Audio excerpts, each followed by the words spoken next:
We're joined by Northwestern University head coach Chris Collins, along with Buie and Brooks Barnhizer. We'll start with an opening statement from Coach, then we'll take questions for the student athletes. Coach. Yeah, thank you. Obviously, congratulations to Wisconsin. They were deserving of winning today. Terrific performance from Storr and Crowell. You know, not having Hepburn, I thought those guys really stepped up. We got off to a great start. Boo hit some big shots. I thought our defense early in the game was really good.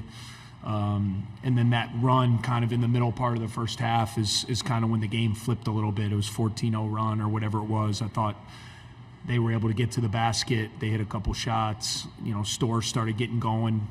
And then the second half, just give them – every time we tried to put pressure on them and make a run, they just answered, you know, with a big shot or a big drive. And, you know, it was two really good teams playing. They got the better of us today. It's disappointing. You know, we came here with the idea of trying to make a run at this tournament. And, you know, unfortunately, it's a disappointing loss today. And we have to get home and get ourselves rested up and see what's next for us this weekend. Questions for the student athletes, start in the front row. Matt, and then we'll go to the right. For Boo, are there any concerns about a lingering injury to your knee? I know you left a little bit in the first half and talked to the trainer for about 3 minutes about it, but you came back in. Is there any long-term scenario there? No, I'm all right. Yeah, I'm all right. I just got hit in the knee. It was a quick stinger. I'm all right. Right-hand side, front row. Brooks, how would you evaluate your performance today? Yeah, you know, I definitely didn't play a great offensive game, but, you know, I think the beauty of this game and the beauty of March is where the position we put ourselves, you know, we're going to have another chance to go out there and play again. So, you know, we just got to learn from this, come back and, you know, go get the next one. We'll stay on the right side on the aisle. Boo, you hit 7 threes. You had Bradley Locker inside, and you hit 7 threes today. A lot of them felt like give your team a chance to come back in the game. Did you feel there was any extra pressure in light of the Wisconsin's defense and the way they played and kind of other guys not being able to make a shot today? No. Like Brooks said, you know, I just think that overall as a team we weren't ourselves like we normally are, and like you said, you know, we have more to play for, and we're gonna have to go back home and get ready to play better next time. All the way on the far left side.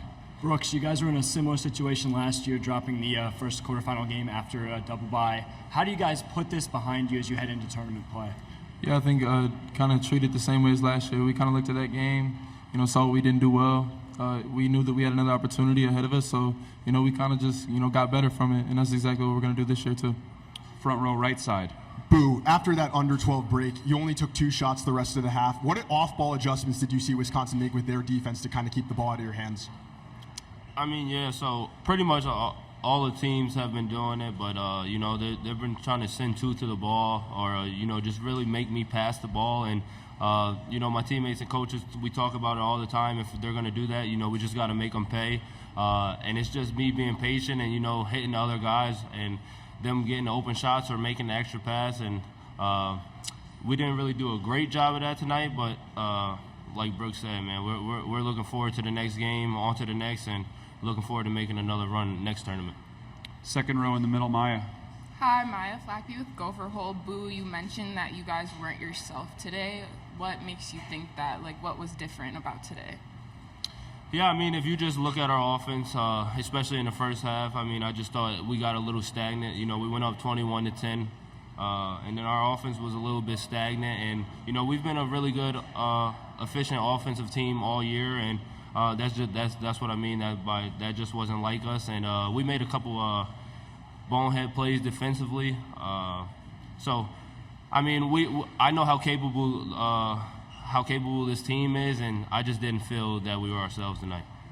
All right, we'll finish in the front row in the middle here. Gavin.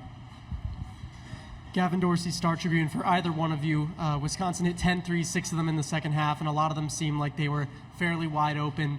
What was it that you think led to those defensive lapses, especially in the second half, around the arc? Boo, you take that. Yeah, I mean, I just like I said, we weren't ourselves. You know, we had some breakdowns, some miscommunications, and it led to open threes, and they knocked them in. So credit to them. But yeah, we just weren't right. But you know, we're gonna go back home and we're gonna get right. All right, thank you guys. You can head back to the locker room. We'll continue with questions for Coach Collins. We'll start here on the front and the left, then we'll go on the right in the aisle. Yeah, Coach. Ayush Agarwal, Daily Northwestern. Coach, with this being the second straight year you dropped your opening game of the Big Ten tournament. How do you once again kind of regroup the team heading into? I mean, I think guys are excited to be able to keep playing. You know, I mean, there's a number of years when, you know, you lose in a Big Ten tournament game and the season might be over. You know, and so in this case, I mean, we came here with great intentions. We really focused on. We didn't know who we were going to play. So we had some good practices. I thought we were able to get fresher coming into the tournament. We played a Wisconsin team that's been playing much better. Got off to a great start. You know, our inability to kind of get any of our other guys going. You know, we really had Buie going early. He got us off to such a good start. But in order for us to win, I mean, Wisconsin's an NCAA tournament. You know, we're going to be going to a tournament where everybody's really good. You need your complementary guys to be able to take some pressure off your best guy. And we just didn't knock down the shots today. I actually thought we were getting some good looks. I mean, Wisconsin played good defense on some of those, but you know, I thought Brooks got some really good looks. I thought Nick Martinelli got the shots he normally gets. You know, I thought Ryan Langborg got some good looks. He was in foul trouble the whole game, which really hurt us because we need his scoring. But if you look at those three guys, you know, going 5 for 21 and 3 for 10, so 8 for 31, you know, it's going to be really hard for us to beat an NCAA quality opponent if we go 8 for 31 with those three guys. So I thought we fought hard. We kept ourselves in the game even when it wasn't going well offensively and guys weren't scoring. We were hanging around.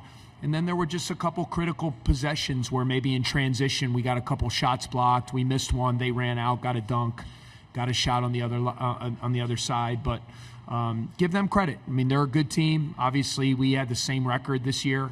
You know, we're two very good teams, and they're an NCAA quality opponent. And this was a great test for us today. And unfortunately, we weren't able to get the job done. So it's disappointing because we came here to try to win and try to advance and see if we could make a run this weekend. Front row, right side. Bradley Locker, inside and you. Coach, you guys have lost 3 of your last 4 games with no Matthew Nicholson. First, how would you assess kind of any state of panic that you guys might be feeling? And on the second hand, is there an update on Nicholson and his status moving forward? Yeah, no panic. I mean, you look at those games, you know, he got hurt in the Iowa game, you know, which was a tough loss for us. He got hurt in the middle of that game. You know, we went to Michigan State and I thought played very well. You know, had a shot. Ryan Langborg gets a queen 3 that would have potentially won the game. You know, so I thought we played pretty well in kind of a rock fight type of game. You know, we came home and played great against Minnesota, who I think is a good team. And I thought we did some good things today. So, I mean, there's zero panic. We lost to a team that's going to be a 5 or 6 seed in the NCAA tournament in a game that we lose by 9, but we're winning 21-10. You know, it's a 2-possession game in the middle of the second half. So, I mean, there's zero panic. You know, we believe we can win. We believe we're good. We believe we can compete with anybody we play against. And, you know, I think last year, you know, it was a similar thing. We went out and played great against Boise, got a good win, and almost beat UCLA. So, you know, I think some of that stuff can be, depending on who you play, when you play them, how they're played, can be a little bit overanalyzed. I think we're still in a good spot. Our guys will get another kind of week or so to get healthy. We'll either play Thursday or Friday, and we'll have some practices, and we'll figure out who we're playing, and we'll be confident. You know, we'll go into the tournament confident that we can play and hopefully give ourselves a chance to advance no matter who we play. Take 2 more, front row. Matt. Coach, Brooks had 40 minutes, I want to say 14 rebounds as well. Do you feel his other responsibilities are kind of hurting his ability to make an offensive impact in a game like this? I don't. I just think he missed some shots. I think sometimes when a guy misses, you know, he shot 5 threes. I thought they were all pretty wide open. They were good shots, right? I mean, he's a guy who's been like a 40% three-point shooter. He didn't make them. Today, it's part of the game. You know, he still got to the line 8 times. He missed some shots around the basket he normally makes. It's basketball. You know, I mean, you look at the best players in the world, there's nights that great players go 3 for 15 or, You know, in the NBA, sometimes it's 6 for 25 or, you know, like things like that. It happens. You don't make shots all the time. You know, he's played those minutes all year, guys. I mean, that's not – we had a week off. We hadn't played since last Saturday. He's fine. I mean, you look at Wisconsin's minutes. Storr played 35. Klesman played 35. Crowell played 32. Like, guys can play heavy minutes because there's long timeouts. You know, guys are in condition to play those kind of minutes. So he just had a tough night shooting the ball, you know, and I want him to stay confident. Same thing with Nick, same thing with Ryan. You know, they've been great players for us all year long. It just was a night they didn't collectively, we couldn't get any of those three guys going, which was disappointing because Buie was amazing. You know, and Buie was, it's kind of fitting, maybe his last Big Ten game he ever plays, the way he played like that on this stage, 29 points, 7 threes. I mean, he kind of did everything in his power to keep us in it, and, you know, we just weren't able to get the other guys going this afternoon. Final question, right side, second row. Steve Greenberg, Chicago Sun-Times. Hi, Chris. I'm going to try not to be too leading here, but I was thinking watching, you know, Braden Smith limp off the court. You know, it's a game Purdue doesn't need. You guys, you've got injuries. You've got starters playing, you know, almost 40 minutes.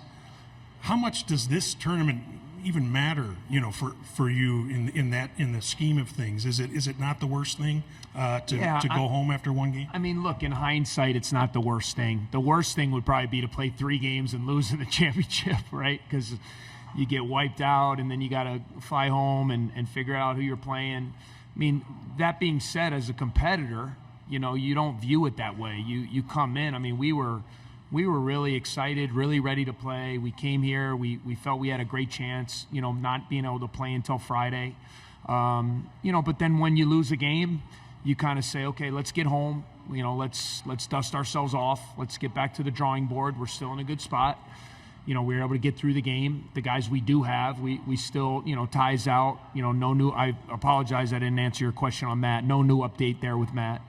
But – you know, we'll get ourselves ready, and like I told the guys, it's the one thing that's a positive is you can kind of learn from playing an opponent like today in a tournament environment, and you can kind of go home and say, okay, you know, there are no more do-overs now. You know, it's a one and done situation, and you know, we got to get it right. We got to be at our best, and obviously the margin for error for us is very slim.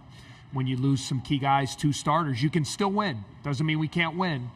But it makes the margin for error a little bit slimmer with our defense, with our rebounding, with our turnovers, things like of that nature that we have to really shore up before we head to next weekend. All right. Thank you, Coach. All right. Thanks for being here, guys. All right.